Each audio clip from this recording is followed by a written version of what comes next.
Pemirsa, sorotan dunia kembali menemani Anda dengan berbagai informasi peristiwa dan isu global dari berbagai mancanegara. Bersama saya Deo Manik dan inilah sorotan dunia selengkapnya. Pemirsa, informasi kita awali dari Uni Emirat Arab yang melaksanakan dropping bantuan kemanusiaan ke-75 untuk warga Gaza. Pengiriman ini merupakan bagian dari inisiatif Burung Kebaikan dan Operasi Kesatria Dermawan 3. Bantuan ini dilakukan bersama sejumlah negara dan lembaga kemanusiaan internasional termasuk Indonesia.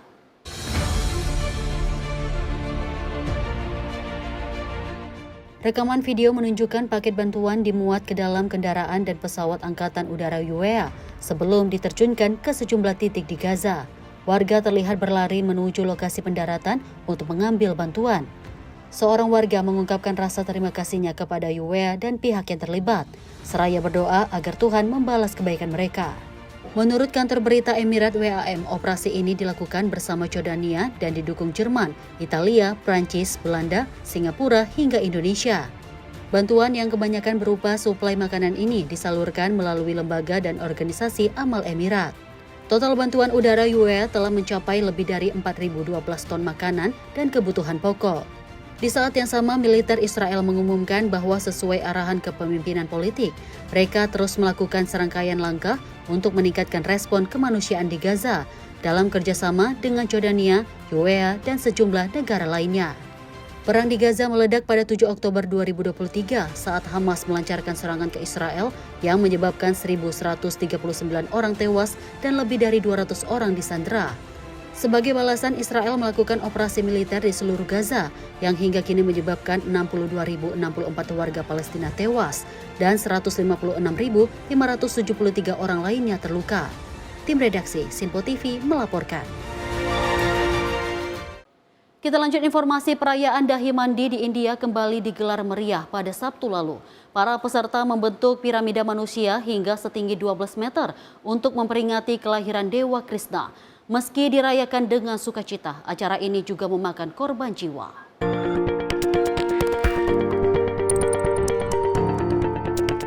Perayaan Dahi Handi merupakan bagian dari festival Janmashtami yang menandai kelahiran Dewa Krishna. Tradisi ini menggambarkan keusilan masa kanak-kanak Krishna saat mencuri mentega atau makan kori. Dalam ritual ini, para pemain membentuk piramida manusia untuk meraih gantungan kendi tanah liat yang berisi dadi atau susu fermentasi. Suasana dimeriahkan dengan nyanyian, tarian, dan sorak-sorai penonton yang memadati lokasi perayaan. Seorang peserta mengungkapkan keberhasilannya menjangkau puncak piramida sebanyak 6 kali, sementara peserta lain menyampaikan bahwa kepercayaan diri menjadi kunci untuk menuntaskan tantangan berbahaya ini. Piramida manusia biasanya terdiri dari beberapa lapisan, dengan lapisan dasar diisi oleh peserta yang kuat, sementara di puncak piramida ditempatkan seorang anak untuk memecahkan kendi. Namun di balik kemeriahan, perayaan di Mumbai juga diwarnai insiden tragis. 2 orang termasuk seorang remaja dilaporkan tewas dan sedikitnya 95 orang mengalami luka-luka selama perayaan berlangsung. Tim redaksi Sinpo TV melaporkan. Kita lanjut informasi dari pemimpin Korea Utara Kim Jong-un yang memerintahkan perluasan cepat persenjataan nuklir dan kapabilitas armada lautan negaranya. Perintah tersebut disampaikan di tengah latihan militer bersama Amerika Serikat dan Korea Selatan yang disebut Kim sebagai ekspresi nyata untuk memicu perang. Kim Jong-un mengunjungi pelabuhan Nampo untuk memeriksa kapal perusak berpandu misil Cho Hyun dan bertemu pejabat militer. Dalam kunjungan tersebut, Kim memeriksa kapal perang paling canggih dan menerima laporan terkait sistem misil berkapabilitas nuklir. Kim menyebut bahwa latihan bersama antara Amerika Serikat dan Korea Selatan sebagai bukti Washington dan Seoul tetap bersikap paling konfrontatif. Korea Selatan dan Amerika Serikat memulai latihan tahunan Ulchi Freedom Shield minggu ini dengan durasi 11 hari dan melibatkan 21.000 pasukan, termasuk 18.000 dari Korea Selatan. Latihan terdiri dari operasi simulasi komputer dan pelatihan lapangan. Korea Utara telah lama mengecam latihan bersama sebagai geladi penyerbuan dan terus mempercepat program senjata nuklirnya. Ketegangan terbaru juga dipicu kerjasama Pyongyang dengan Moskow dalam pengembangan senjata. Laporan terbaru menyebut Korea Utara saat ini memiliki 2 kapal perusak Cho Hyun berbobot 5.000 ton, dengan 1 unit lagi dijadwalkan selesai pada 2026. Tim redaksi Sinpo TV melaporkan. Pemirsa, Rusia melancarkan salah satu serangan udara terbesar dalam beberapa hari pekan terakhir dengan 4 misil dan 140 drone yang menghantam Ukraina pada Senin dini hari. Sedikitnya 5 orang termasuk 2 anak tewas dan puluhan lainnya luka-luka. Rusia menggempur Ukraina dengan 4 misil dan 140 drone pada Senin dini hari dalam salah satu serangan udara terbesar dalam beberapa pekan terakhir.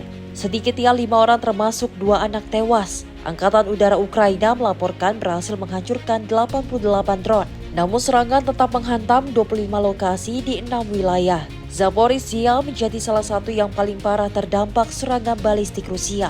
Sementara di Kharkiv, serangan drone menghantam daerah pemukiman dan menyebabkan 5 korban tewas, termasuk seorang bayi perempuan berusia 1 tahun dan remaja 16 tahun. Wali kota Ihor Terekov mengonfirmasi 20 orang luka-luka termasuk 6 anak. Sebuah gedung apartemen 5 lantai runtuh dan petugas penyelamat terus menarik korban selamat dari puing-puing. Pihak berwenang memperingatkan bahwa penggunaan banyak drone sekaligus oleh Rusia semakin membebani sistem pertahanan udara Ukraina. Kiev mendesak mitra barat untuk memberikan bantuan guna memperkuat pertahanan. Serangan terbaru terjadi jelang pertemuan Presiden Volodymyr Zelensky dan sejumlah pemimpin Eropa dengan Presiden Donald Trump di Amerika Serikat untuk membahas upaya penghentian perang. Tim redaksi Simpo TV melaporkan. Kita lanjut informasi dari sebuah pertunjukan media art yang menghiasi gerbang utama Gwanghwamun di Seoul, dan pertunjukan ini digelar untuk memperingati 80 tahun kemerdekaan Korea dari penjajahan Jepang.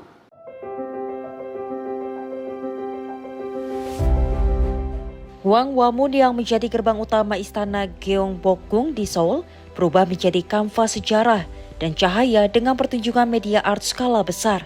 Pertunjukan ini digelar untuk memperingati 80 tahun kemerdekaan Korea. Rekaman menunjukkan video diproyeksikan di dinding luar Gyeonghwamun sepanjang 80 meter, memetakan perjalanan Korea dari tahun 1945 hingga saat ini. Tulisan patriotik seperti 80 Likes One Unity dan My Pledge on the 80 Liberation Anniversary turut terlihat. Meski hujan turun, puluhan pengunjung tetap menikmati pertunjukan yang menghadirkan perpaduan sejarah dan teknologi. Pengunjung menyebut pertunjukan itu sangat berkualitas dan menceritakan betapa berat perjuangan Korea untuk meraih kemerdekaan. Hujan dan petir justru menambahkan efek dramatis pada pertunjukan yang disebut sebagai karya seni visual yang keren oleh pengunjung. Pertunjukan ini merupakan bagian dari Liberation Week atau Pekan Kebebasan yang dipersembahkan untuk memperingati 80 tahun kemerdekaan Korea dari penjajahan Jepang. Tim redaksi Simpo TV melaporkan. Sementara itu, pemirsa, Gabon merayakan Hari Kemerdekaan ke-65 dengan parade militer megah di Boulevard Tepi Laut Libreville. Dan perayaan ini menjadi momen pertama di bawah kepemimpinan Presiden Brice Oligui Nguema setelah kudeta militer yang menggulingkan Ali Bongo hampir 2 tahun lalu.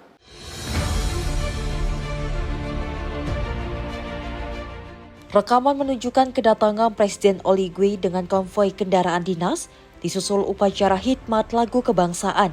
Acara dilanjutkan dengan parade militer yang menampilkan personel dan kendaraan dari berbagai unit. Mary Louise Dibonga, keturunan aktivis Rene Paul Sauset, mengungkapkan keharuannya karena ini pertama kali ia menghadiri perayaan tersebut.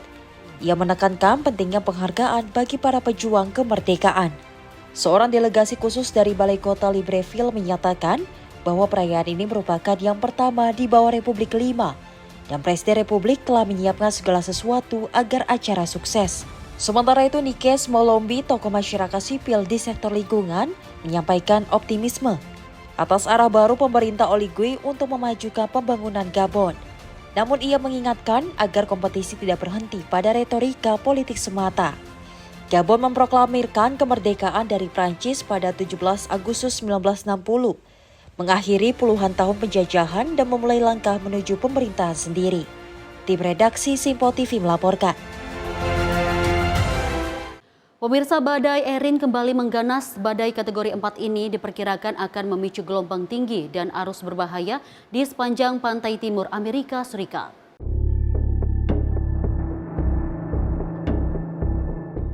Badai Erin yang juga terus membesar menerjang wilayah Karibia dengan kecepatan angin maksimum 215 km per jam. Pusat badai berada di sekitar 170 km di utara timur laut Grand Trunk Island dan 1470 km di selatan timur kota Cape Hatteras, Carolina Utara.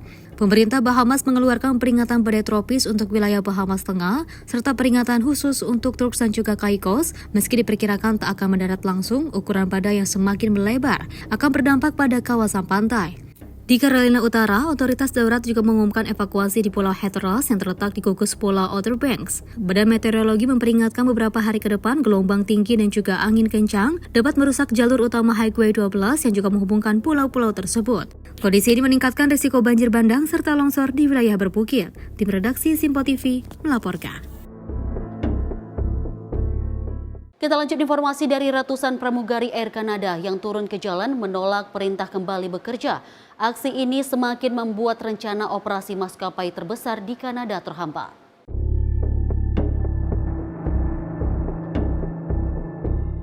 Anggota Serikat Pekerja Pramugari memenuhi area departure Bandara Pearson, Toronto. Mereka menyerukan penolakan terhadap perintah Dewan Hubungan Industrial Kanada yang juga menginstruksikan kembali bekerja. Dalam aksi tersebut, Presiden Nasional Hugh Mark Hancock merobek salinan surat perintah dan juga menegaskan anggotanya tidak akan kembali bekerja. Akibatnya sekitar 130.000 penumpang terdampak saat liburan musim panas sedang ramai. Air Canada juga menyatakan penerbangan baru akan dilanjutkan pada Senin malam. Seorang penumpang asal Vancouver yang juga tengah berlibur bersama keluarga mengaku tak bisa pulang setelah berkali-kali mencoba menghubungi Air Canada untuk menjadwal ulang penerbangan, namun tak satu pun yang berhasil, hingga ia memutuskan datang langsung ke bandara untuk mencari bantuan. I'm from Vancouver. I came with my family here for a family vacation, and now we can't get home. We've been trying to get through on the phone to Air Canada to try and rebook our flights, been looking online, there's nothing available, we can't get through on the phone, and so I just decided to come down here to the airport to see if I could talk to an agent and get something booked. Penumpang lain yang juga ingin terbang ke London mengaku terpaksa datang lebih awal ke bandara untuk memastikan jika ada solusi di hari yang sama. I'm trying to get back home to London. Hopefully I'm going to get back, but we'll see, I guess. We're a little bit early today. Thought we'd get here early to try and find out what was going on so we can maybe work something out for later on in the day if it is all going to go wrong. Pemerintah Kanada menilai saat ini bukan waktunya mengambil resiko yang bisa mengganggu perekonomian dan meminta Dewan Hubungan Industrial segera menyelesaikan perselisihan kontrak. Tim redaksi Simpo TV melaporkan.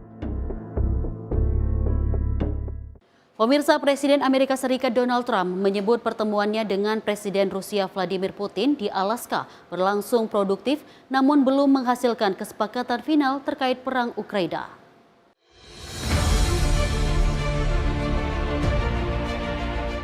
Trump menegaskan banyak poin yang disampaikan telah mendapatkan kesepakatan dengan Putin meski masih ada beberapa isu besar yang belum dicapai. Dalam pernyataan usai pertemuan, Trump juga menekankan tidak ada kesepakatan sampai benar-benar ada kesepakatan dan menyatakan akan segera menelpon NATO, para pemimpin Eropa, serta Presiden Ukraina, Volodymyr Zelensky untuk melaporkan hasil diskusi. Trump juga menyebut hubungannya dengan Putin selalu baik dan optimistis ada peluang besar untuk mencapai titik temu di masa depan. I will say that I believe we had a very productive meeting. There were many points that we agreed on. Most of them, I would say, a couple of big ones that we haven't quite gotten there, but we've made some headway. So there's no deal until there's a deal. I will call up NATO in a little while. I will call up the various people that I think are appropriate, and I'll of course call up President Zelensky and tell him about today's meeting. It's ultimately up to them. We really made some great progress today. I've always had a fantastic relationship with President Putin, with Vladimir, but we had an extremely productive meeting and many points were agreed to. There are just a very few that are left. Some are not that significant. One is probably the most significant. But we have a very good chance of getting there. We didn't get there, but we have a very good chance of getting there. And Mr. President, I'd like to thank you very much. And we'll speak to you very soon and probably see you again very soon. Thank you very much, Vladimir. Next time in Moscow. Oh, that's an interesting one. I don't know. I'll get a little heat on that one, but I could see it possibly happening. Thank you very much, Vladimir. And thank you all. Thank you. Pertemuan di Alaska ini berakhir dengan suasana hangat namun tanpa kesepakatan final untuk menghentikan perang terbesar di Eropa sejak 1945. Tim redaksi Simpo TV melaporkan. Pemirsa, informasi selengkapnya kami hadirkan usai jeda. Tetaplah bersama kami di Sorotan Dunia.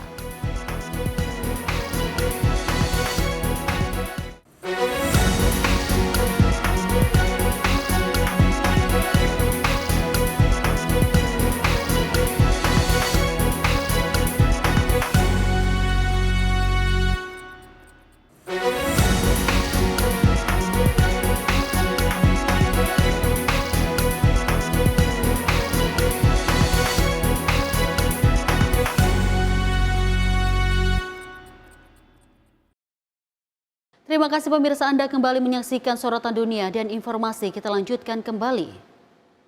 Pemirsa, ribuan warga Bangladesh menggelar aksi massa di Dhaka pada Selasa 19 Agustus 2025. Demonstran menuntut pemerintah mengadakan pemilu nasional dengan sistem proporsional atau proportional representation yang dinilai lebih adil dan menghargai suara setiap warga.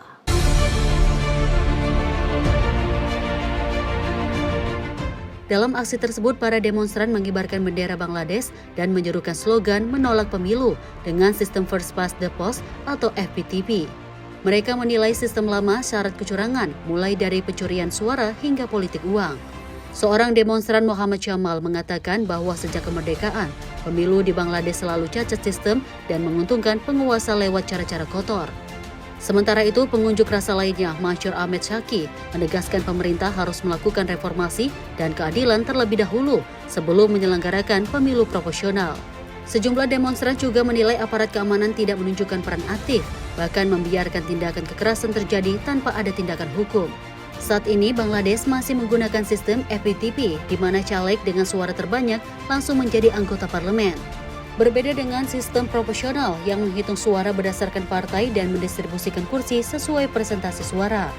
Sejumlah partai besar termasuk National Citizen Party, Jemaat-e-Islami, dan Islamic Movement of Bangladesh telah menyatakan dukungan untuk pemilu proporsional. Mereka meyakini sistem ini dapat mencegah politik uang dan perdagangan nominasi calon legislatif. Pemilu nasional dijadwalkan berlangsung pada Februari 2026 sebelum Ramadan, sesuai pengumuman pemimpin sementara Muhammad Yunus pada 5 Agustus. Meskipun demikian, pemilu tersebut masih dirancang untuk digelar dengan sistem FPTP. Tim redaksi Simpo TV melaporkan. Kita lanjut informasi dari ribuan demonstran anti pemerintah kembali turun ke jalan di Serbia. Namun aksi yang semula damai berujung bentrok saat pasukan pengendali massa turun membubarkan kerumunan di pusat ibu kota Beograd. Aksi unjuk rasa terjadi di Beograd pada Senin 18 Agustus 2025. Ribuan demonstran yang semula turun secara damai berubah ricuh saat sekelompok anak muda melempar batu ke kantor partai penguasa dan memecahkan jendela. Pasukan pengendali massa tiba dengan kendaraan lapis baja dan gas air mata, membubarkan kerumunan dan memicu kepanikan warga di pusat kota. Kemarahan demonstran juga terlihat di sejumlah kota lain, termasuk di Serbia Barat, di mana mereka membakar kantor Partai Progresif Serbia yang dipimpin Vučić. Bentrokan terjadi setelah beberapa hari terakhir terdapat ketegangan antara demonstran, polisi, dan loyalis pemerintah. Hal ini menjadi eskalasi terbesar setelah 9 bulan unjuk rasa yang sebelumnya berjalan damai, di mana aksi protes berawal dari tragedi robohnya atap stasiun di Serbia Utara yang menelan 16 korban jiwa. Kemudian dikaitkan warga dengan korupsi proyek infrastruktur. Di tengah konflik ini, Serbia masih berusaha mengejar keanggotaan Uni Eropa, sekaligus juga menjaga hubungan erat dengan Rusia dan Cina. Tim redaksi Simpo TV melaporkan. Pemirsa, operasi bantuan udara kembali digelar di jalur Gaza pada Minggu 17 Agustus 2025 ketika konflik di wilayah tersebut belum menunjukkan tanda mereda. Melalui inisiatif kemanusiaan yang dipimpin Uni Emirat Arab bersama Jordania dan sejumlah negara Eropa, ratusan paket bantuan dijatuhkan dari udara untuk menjangkau warga yang terkepung.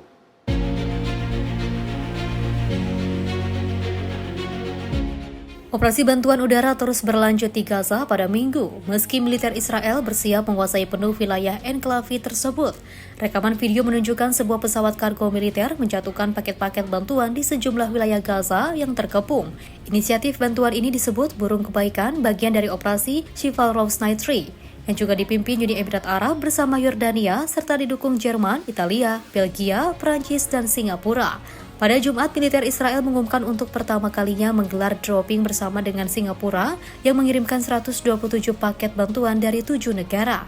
Sejak 7 Oktober 2023, konflik Israel dan Hamas meledak setelah serangan Hamas menyebabkan 1.139 orang tewas, sebagian besar warga sipil Israel, dan lebih dari 200 orang disandra.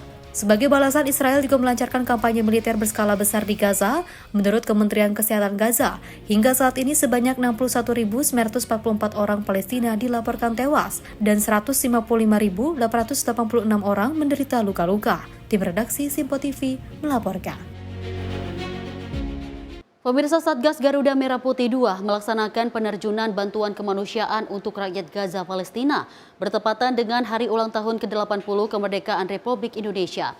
2 pesawat Hercules C-130 JTNI Angkatan Udara menerjunkan sebanyak 17,8 ton logistik yang terdiri dari makanan, obat-obatan, dan perlengkapan darurat di langit Gaza pada Minggu pagi.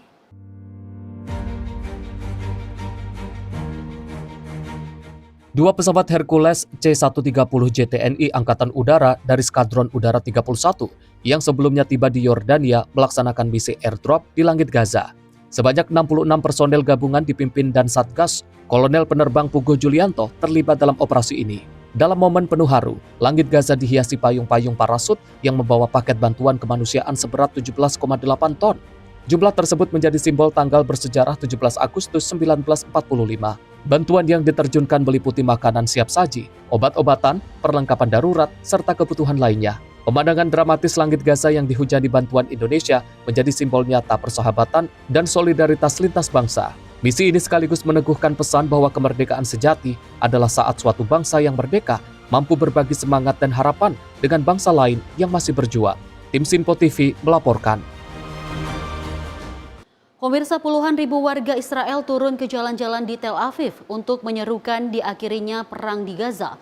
Para demonstran berkumpul di luar kantor Perdana Menteri di Yerusalem dan memblokir jalan raya menuntut kesepakatan segera dilakukan.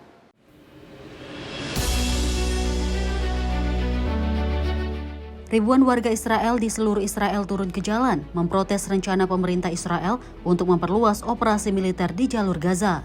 Sebelumnya, pemerintah Israel menyetujui rencana tersebut pada bulan ini untuk meningkatkan tekanan terhadap kelompok Hamas di tengah negosiasi gencatan senjata yang terhenti.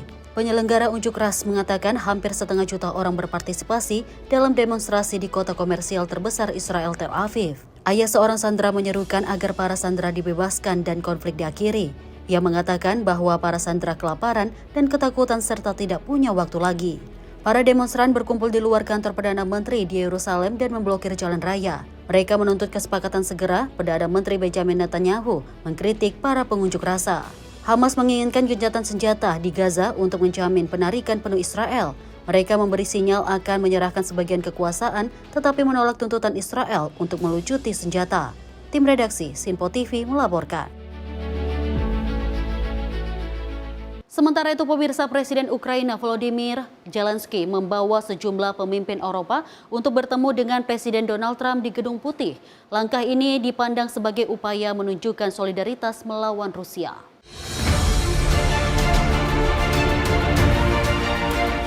Pertemuan yang diadakan mendadak ini menjadi penentu masa depan Ukraina di tengah upaya Eropa dan Amerika menyatukan sikap terhadap Moskow. Sejumlah pemimpin Eropa yang sebelumnya tidak dilibatkan saat KTT Trump-Putin di Alaska kini turut hadir untuk menjamin kepentingan Ukraina. Melalui media sosial, Zelensky juga menegaskan kepentingan jaminan keamanan bagi Ukraina dan Eropa. Namun sehari sebelumnya, Trump juga mengisyaratkan bahwa Ukraina harus membuat kompromi termasuk soal Crimea dan juga keanggotaan NATO. Zelensky juga membalas dengan menyatakan perdamaian harus bersifat tahan lama dan tidak boleh seperti kesepakatan pasca aneksasi Crimea oleh Rusia pada 2014. Zelensky juga yakin bersama Amerika dan Eropa, Ukraina dapat memaksa Rusia menuju perdamaian yang sejati. Kehadiran para pemimpin Eropa ini juga dipandang sebagai ujian bagi hubungan transatlantik setelah Uni Eropa dan Inggris menerima kebijakan tarif Trump demi mempertahankan dukungannya terhadap Ukraina. Langkah ini menunjukkan bahwa kepentingan perdamaian di Ukraina tak hanya menjadi isu regional, melainkan juga taruhan bagi stabilitas global. Tim redaksi Sipo TV melaporkan. Pemirsa, para pemimpin Eropa tiba di Gedung Putih untuk menunjukkan dukungan kepada Presiden Ukraina Volodymyr Zelensky yang menjelang pertemuan dengan Presiden Amerika Serikat Donald Trump untuk mendorong jaminan keamanan yang kuat dalam setiap penyelesaian pasca perang. Pertemuan antara para pemimpin Eropa, Trump dan Volodymyr Zelensky dijadwalkan berlangsung di ruang timur Gedung Putih pukul 15.00 waktu setempat. Pihak Gedung Putih menyebut pertemuan tingkat tinggi dalam waktu sesingkat itu merupakan hal yang langka dalam beberapa waktu terakhir. Sebelumnya, Trump membantah anggapan bahwa KTT di Alaska merupakan kemenangan bagi Putin yang telah didakwa sebagai penjahat perang oleh Mahkamah Pidana Internasional. Zelensky menolak proposal Putin yang mengharuskan Ukraina menyerahkan seperempat wilayah Donetsk yang saat ini masih menjadi zona pertahanan penting pasukan Ukraina. Selain itu, Zelensky juga mendorong adanya gencatan senjata segera untuk membuka jalan bagi perundingan damai yang lebih mendalam. Trump sebelumnya sempat mendukung gagasan itu, namun berubah arah setelah bertemu Putin dan menunjukkan dukungan terhadap pendekatan Rusia untuk bernegosiasi sambil terus melanjutkan pertempuran. Pertemuan di Gedung Putih ini dipandang sebagai momen penting yang dapat menentukan arah negosiasi damai di Ukraina. Tim redaksi Sipo TV melaporkan. Sementara itu, Presiden Amerika Serikat Donald Trump membuka peluang pertemuan tiga pihak bersama Ukraina dan Rusia. Langkah ini diharapkan bisa mengakhiri konflik dan menyelamatkan banyak jiwa. Trump mengungkapkan optimisme setelah bertemu Presiden Ukraina Volodymyr Zelensky di Gedung Putih. Ia menyatakan telah berbicara secara tidak langsung dengan Presiden Rusia Vladimir Putin dan berencana meneleponnya langsung setelah pertemuan. Very good things are going to come of it, so I hope we have a good meeting, and if we can have a good meeting, I'll set up a meeting with President Putin, and if you'd like, I'll go to that meeting, and not that I want to do that, but I will do that because we want to save a lot of people from dying. A lot of people are dying and we got to save them. Sementara itu, Presiden Ukraina Volodymyr Zelensky menegaskan isu-isu krusial termasuk masalah wilayah hanya bisa dibahas di tingkat pemimpin dalam pertemuan trilateral. What is very important that all the sensitive things, territorial, etc., we will discuss on the level of leaders during trilateral meeting, and President Trump will try to organize such meeting, and he said that he will come or not come. Ukraine will be happy if you both participate. want me there, I will be there. Yeah, thank you. And I think this is very important. Pertemuan ini membuka harapan baru bagi upaya diplomasi, meski jalan menuju perdamaian masih panjang dan penuh tantangan. Tim redaksi Sipo TV melaporkan. Pemirsa, sedikitnya 3 pria tewas dan puluhan orang terluka dalam penembakan massal di sebuah hookah bar dan restoran populer di kawasan Crown Heights, Brooklyn, New York pada Minggu dini hari, dan 11 korban dilarikan ke rumah sakit untuk mendapatkan perawatan medis.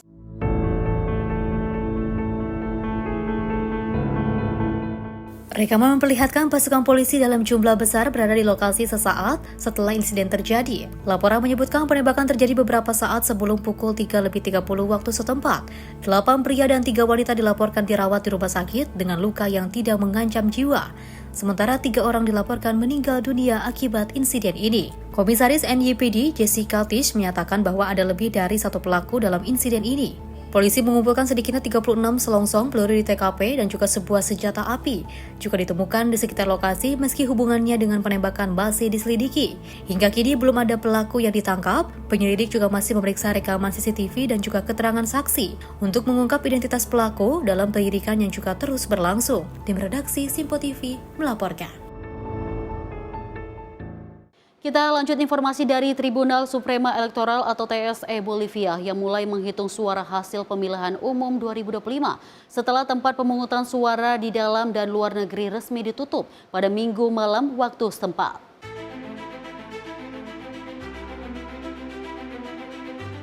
Rekaman memperlihatkan petugas TSE bekerja di markas besar di El Apes menghitung suara dari warga Bolivia di berbagai negara.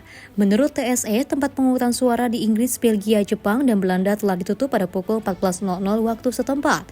Di Spanyol, pemilihan telah mencapai 45%, sementara Italia melaporkan 80% partisipasi. Adapun warga Bolivia di kawasan Amerika Latin dijadwalkan menyelesaikan pemungutan suara mulai pukul 16.00. Di dalam negeri, sebanyak 80% TPS telah dibuka sejak pukul 8 waktu setempat dan ditutup setelah 8 jam operasi sesuai Undang-Undang Pemilu Bolivia. Ketua TSE Oscar Hasentufel juga menyebutkan hari pemilu berlangsung tenang, baik di dalam maupun di luar negeri. Pemilihan umum 2025 Bolivia akan menentukan presiden, wakil presiden, serta anggota majelis legislatif plurinasional. Sejumlah kandidat telah masuk dalam pertarungan, diantaranya pengusaha Samuel Doria Medina dari Unity Block, mantan Presiden George Tuto Quiroga, Wali Kota Cochabamba, Manfred Reis Villa, dan Senator Rodrigo Pez Pereira, Ketua Senat Andrónico Rodriguez, dan kandidat Partai MAS Eduardo del Castillo. Jika tidak ada kandidat yang juga memenangkan putaran pertama, pemilu akan dilanjutkan ke putaran kedua pada 19 Oktober mendatang. Tim redaksi Simpo TV melaporkan. Pemirsa, informasi lainnya kami hadirkan usai jeda. Tetaplah bersama kami di Sorotan Dunia.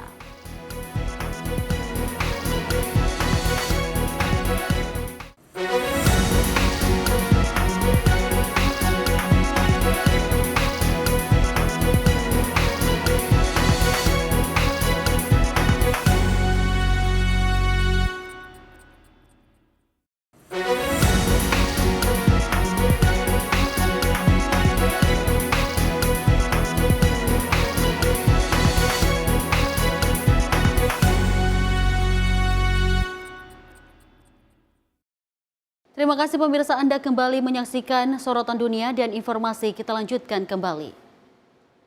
Pemirsa, bintang NBA Stephen Curry ini memulai tur Cinanya dengan sambutan spektakuler di kota Chongqing pada Selasa malam.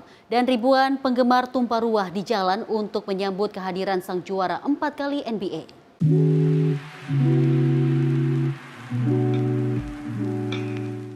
Pertunjukan drone menghiasi langit Chongqing dengan menampilkan wajah Curry, nomor panggung 30 hingga gambar tanda tangan dirinya saat melakukan tembakan 3 angka. Ribuan penggemar bersorak antusias menyaksikan atraksi tersebut. Tur ini merupakan pembukaan dari Curry Brand China Tour selama 3 hari yang akan menyuguhkan Curry Con Fan Convention pertama di dunia. Serta debut Asia dari Curry Camp, program latihan basket yang dipandu langsung oleh Curry. Seorang penggemar mengungkapkan kebahagiaannya dengan menyatakan dirinya merasa terhormat bisa menyaksikan Curry dan pertunjukan drone dari dekat. Penggemar lain juga menilai pertunjukan tersebut sangat fantastis dan tak terlupakan. Tur Dunia Curry 2025 akan berlanjut ke sejumlah kota di Asia dan Amerika Serikat dengan menghadirkan pameran, klinik basket, dan acara khusus penggemar. Sejak meluncurkan mereknya pada 2014, Curry telah membangun basis penggemar yang besar di Cina. Tim redaksi Simpo TV melaporkan. Kita lanjut informasi dari kejuaraan layar Oman ke-10 tahun 2025 resmi dibuka di Ras Al Khatsur pada Selasa. Sebanyak 60 pelayar dari Oman dan Uni Emirat Arab turut berpartisipasi dalam ajang bergengsi ini.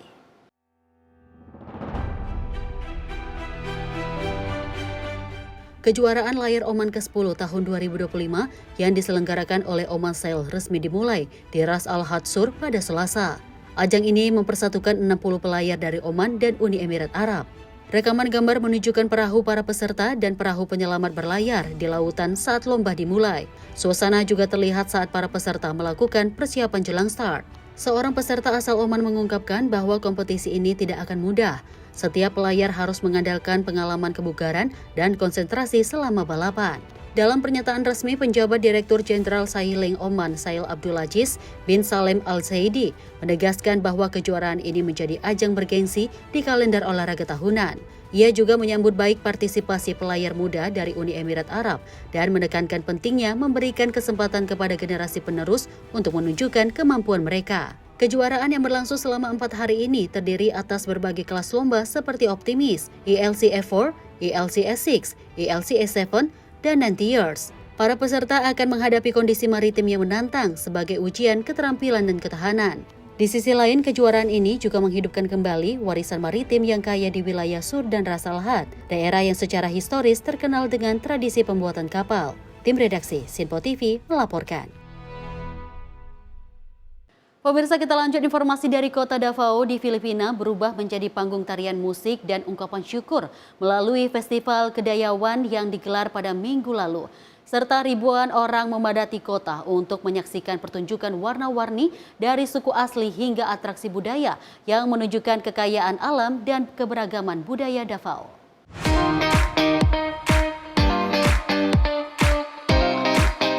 Ribuan warga dan wisatawan memadati kota untuk menyaksikan rangkaian tarian tradisional, pertunjukan seni dan kreasi dari suku-suku pribumi. Rekaman menunjukkan para penari jalanan memakai kostum suku yang rumit dan menari seirama, gong, serta gendang. Sementara itu float yang dipenuhi durian, manggis, dan anggrek melambangkan kekayaan pertanian berjalan pelan di sepanjang rute. Festival ini merupakan ajang tahunan untuk menghormati anugerah alam warisan suku dan persatuan 11 suku etnolinguistik Davao. Festival yang dahulunya dikenal sebagai Apo Dualing ini bermula dari ritual suku yang dihimpun untuk merayakan persatuan dan kebudayaan Davao. Festival yang berlangsung pada pertengahan Agustus hingga pertengahan September ini menghidupkan suasana kota dengan pasar jalanan dan parade. Acara ini menarik turis dari berbagai belahan dunia.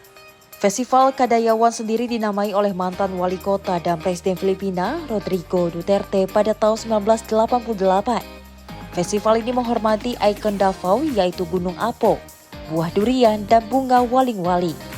Tim redaksi Simpo TV melaporkan. Pemirsa, kita lanjut informasi dari hubungan antara India dan China yang mulai menemui titik terang setelah 5 tahun dilanda ketegangan di perbatasan Himalaya. Ketegangan memuncak sejak 2020 ketika bentrokan mematikan terjadi antara pasukan keamanan kedua negara yang menyebabkan 20 tentara India dan 4 tentara Cina tewas. Insiden itu membekukan hubungan politik tingkat tinggi antara dua raksasa Asia.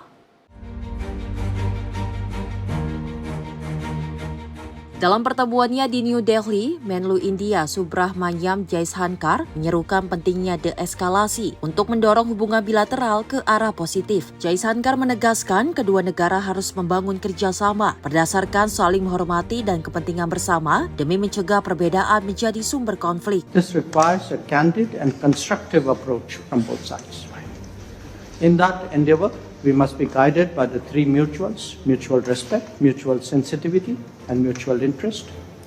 Differences must not become disputes, nor competition conflict. Sementara itu, Menlu China Wang Yi menyebut situasi perbatasan kini relatif tenang dan pihaknya telah mengizinkan peziarah India berkunjung ke beberapa lokasi suci di Tibet. Wang dijadwalkan juga akan bertemu Perdana Menteri Narendra Modi serta penasehat keamanan nasional Ajit Doval dengan pengurangan pasukan di perbatasan sebagai salah satu agenda. Kunjungan Wang berlangsung di tengah memanasnya hubungan India dan Amerika Serikat setelah Presiden Donald Trump mengenakan tarif 50% untuk produk India, termasuk denda atas pembelian minyak mentah Rusia. Perkembangan dari pertemuan ini dipandang sebagai langkah awal menuju pemulihan hubungan India-China yang lama membeku. Tim redaksi Simpo TV melaporkan. Sementara itu pemirsa, pemerintah Spanyol ini mengerahkan 500 tentara tambahan untuk membantu memadamkan kebakaran hutan di tengah gelombang panas ekstrim yang melanda wilayah Eropa.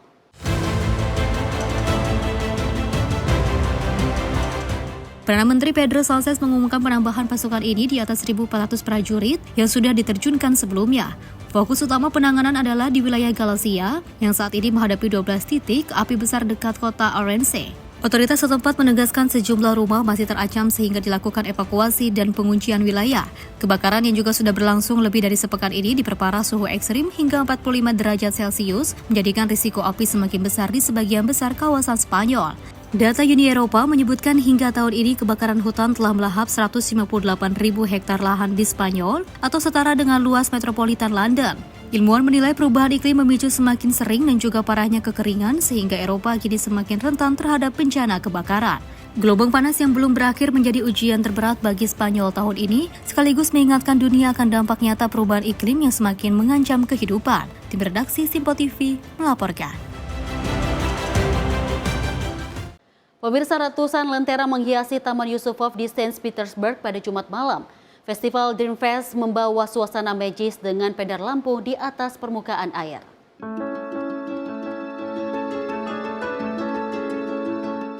Ratusan lentera menyinari kolam di Taman Yusupov pada Jumat malam saat festival Air Dreamers resmi dibuka di Saint Petersburg. Suasana malam terlihat magis saat pengunjung melepaskan lentera ke permukaan air, mengabadikan foto, dan bersantai di atas rumput. Seorang pengunjung, Alina Fedeseyeva, mengungkapkan ia hadir untuk merayakan ulang tahun pernikahannya. Sementara pengunjung lain, Vadim Shorin, memuji keindahan pertunjukan malam. Festival Dreamfest berlangsung dari 15 hingga 17 Agustus dengan rangkaian acara simfoni, konser piano, pesta kostum, pertunjukan cahaya, instalasi seni, serta permainan untuk anak-anak. Pengunjung juga diajak untuk membuat harapan rahasia dan mengapungkan lentera sebagai simbol harapan di atas air. Tim redaksi Sinpo TV melaporkan.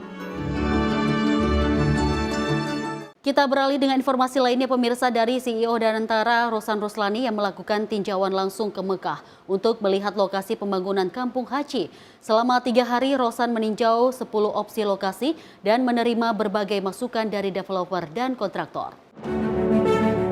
Dalam rangka menjalankan cita-cita dan harapan masyarakat Indonesia, CEO Danantara Rosan Roslani kembali bertolak ke Mekah dan Jeddah untuk melanjutkan rencana pembangunan Kampung Haji. Selama 3 hari, Rosan mendatangi secara langsung 10 opsi lokasi dan bertemu dengan berbagai pihak untuk melakukan percepatan dan infrastruktur pendukung seperti Kementerian Haji, Kementerian Investasi, dan Royal Commission of Mekah. Assalamualaikum warahmatullahi wabarakatuh. Alhamdulillah, ini adalah akhir perjalanan 3 hari di Jeddah dan di Mekah dalam rangka untuk mewujudkan cita-cita mulia harapan dari Bapak Presiden dan juga dari seluruh rakyat Indonesia untuk mempunyai Kampung Haji di Mekah. Kami sudah mengunjungi 10 tempat opsi yang kami datangi langsung. Kami pun berkunjung dan bertemu dengan banyak otoritas di Mekah, baik itu Royal Commission of Mekah, Kementerian Investasi, Kementerian Haji, dan juga mendapatkan masukan dari banyak kontraktor maupun developer yang ada di Mekah. Insya Allah proses ini bisa berjalan dengan baik, lancar,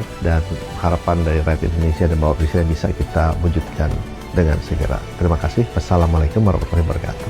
Melalui akun Instagram pribadi @rosan_roslani, dirinya juga mengungkapkan terima kasih kepada semua pihak yang memberikan dukungan dan masukan agar prosesnya dapat berjalan dengan lancar. Tim redaksi Sinpo TV melaporkan. Pemirsa, Presiden Rusia Vladimir Putin memberikan penghormatan kepada para pilot Uni Soviet yang dimakamkan di Alaska setelah pertemuan bersejarahnya dengan Presiden Amerika Serikat Donald Trump. Kunjungan ini membawa pesan geopolitik di tengah hubungan kompleks kedua negara. Presiden Rusia Vladimir Putin berlutut dan meletakkan bunga di makam para pilot Uni Soviet yang dimakamkan di Fort Richardson National Cemetery dekat Anchorage, Alaska. Makam ini didedikasikan untuk para penerbang Uni Soviet yang gugur saat Perang Dunia Kedua. Batu nisan putih dengan ukiran nama dan pangkat memperingati para pilot yang tewas saat latihan atau mengantarkan pesawat buatan Amerika ke Uni Soviet di bawah program Lend-Lease. Pada masa itu, Amerika Serikat memasok hampir 8.000 pesawat dan perlengkapan perang lainnya untuk Uni Soviet dalam perang melawan Nazi Jerman. Sebagian pilot tewas akibat kecelakaan atau cuaca ekstrim setelah semula dimakamkan di Fairbanks dan Nome. Jenazah mereka dipindahkan pada tahun 1946 ke Fort Richardson oleh otoritas Amerika. Selama beberapa dekade, makam ini tidak terdata dalam catatan resmi Rusia hingga pada tahun 1990, delegasi Komite Veteran Perang Uni Soviet mengonfirmasi sejarahnya. Pada tahun 2011, Presiden Rusia saat itu, Dmitry Medvedev, memberikan penghargaan kepada Virginia Walker, Direktur Makam, atas upaya merawat situs bersejarah ini. Pertemuan Putin dan Trump di Alaska juga memiliki makna geopolitik. Alaska pernah menjadi wilayah Rusia sebelum dibeli Amerika pada tahun 1867, seharga $7,2 juta. Hari ini pangkalan militer Joint Base Elmendorf Richardson menjadi markas pertahanan Arktik Amerika Serikat dan hanya dipisahkan beberapa mil dari Rusia di Selat Bering, Alaska, menjadi titik strategis untuk membahas keamanan kawasan sumber daya Arktik dan jalur pelayaran. Tim redaksi Sinpo TV melaporkan.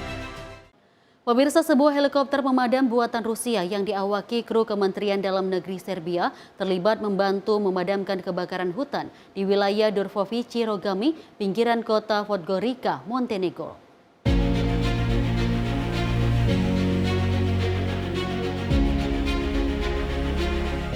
Helikopter jenis Kamov milik Serbia yang diundang pemerintah Montenegro untuk bergabung dalam upaya penanggulangan kebakaran, terbang mengambil air, lalu membawanya ke lokasi api dan menumpahkannya di atas sumber kebakaran.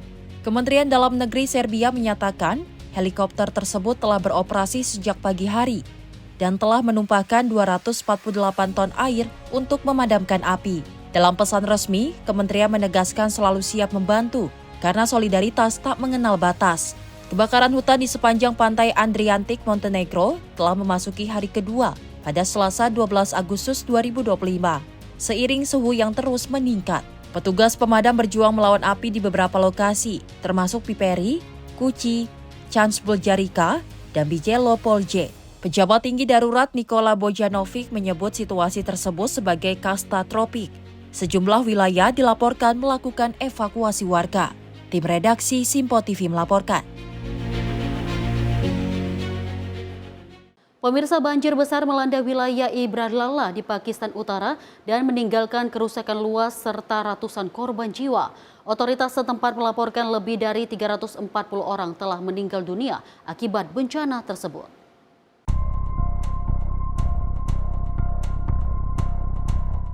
Banjir besar telah menyapu wilayah Ibrahim di Pakistan Utara dan meninggalkan kerusakan luas serta sedikitnya 340 korban meninggal dunia.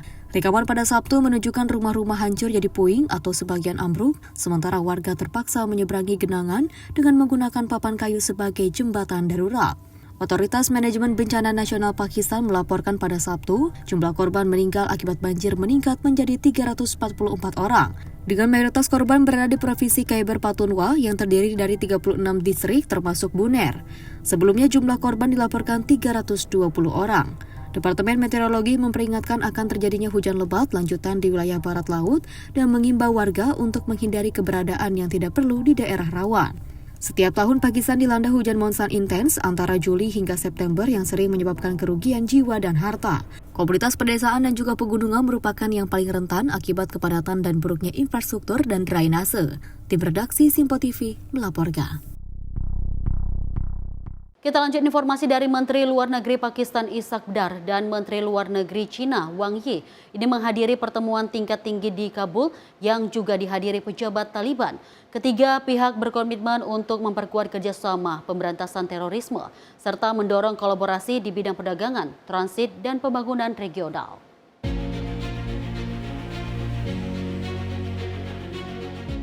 Dalam pernyataan resmi Kementerian Luar Negeri Pakistan, disebutkan forum diplomasi tersebut juga menegaskan kembali kesepakatan untuk memperluas koridor ekonomi Cina-Pakistan ke Afghanistan.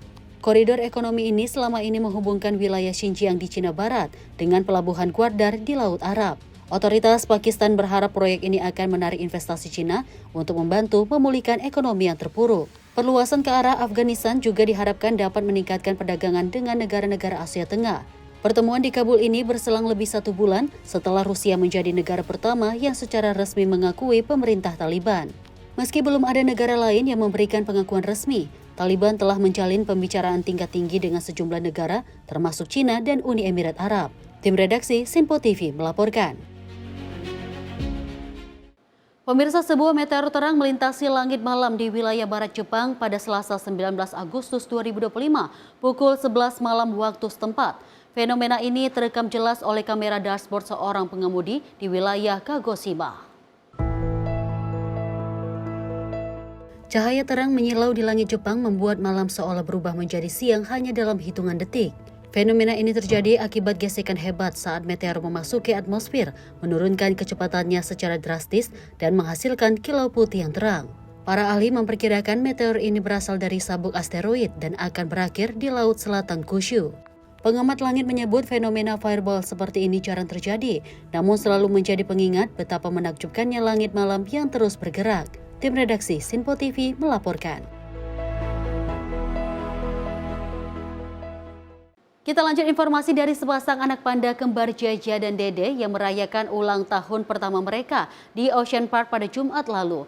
Perayaan ulang tahun panda yang pertama kali lahir di Hong Kong ini tak hanya digelar di dalam taman hiburan, namun juga meluas ke seantero kota dengan nuansa panda yang meriah.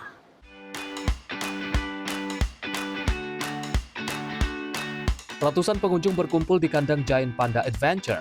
menyaksikan Jia dan Dede yang lahir 15 Agustus 2024, menikmati kue ulang tahun khusus berupa buah dan es batu serta bambu muda di bawah pengawasan induknya Ying Ying. Kini masing-masing panda memiliki bobot 30 kg dan sudah bertransisi ke makanan padat seperti bambu dan wortel, menunjukkan kondisi sehat menurut pihak Ocean Park sepanjang bulan ulang tahun. Lebih dari 30 jalan di Hong Kong dipenuhi instalasi seni bertema panda, termasuk desain unik kembaran panda yang digambarkan turut serta dalam tarian naga api di Causeway Bay. Sebanyak 20 anak yang berulang tahun di tanggal yang sama juga diundang dalam pesta.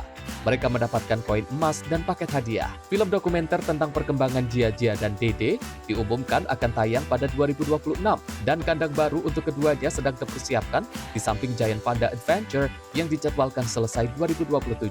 Kelahiran panda kembar ini dinilai sebagai pencapaian penting kerjasama konservasi antara China dan Hong Kong, sekaligus meningkatkan jumlah pengunjung Ocean Park hingga 20% dan penjualan merchandise panda yang melonjak selama 7 bulan terakhir. Tim redaksi Sinpo TV melaporkan. Pemirsa, informasi kita lanjutkan dari ajang International World Humanoid Robot Games pertama resmi berakhir di National Speed Skating Oval, Beijing pada Minggu 17 Agustus 2025. Perhelatan ini menjadi tonggak penting dalam dunia robotika kompetitif.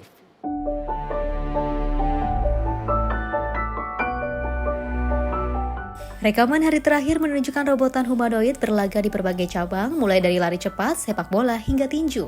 Pada upacara penutupan, sebanyak 26 juara diumumkan dari berbagai kategori. Robot Tiangong dari China memenangkan lari 100 meter dengan catatan waktu 21,50 detik.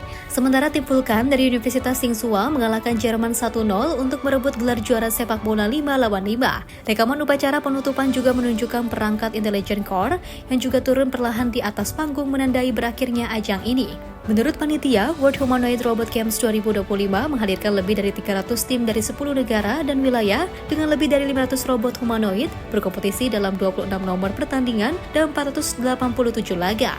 Cabang yang dipertandingkan meliputi atletik, sepak bola, bela diri, senam, skenario industri, simulasi medis, hingga tantangan hospitality.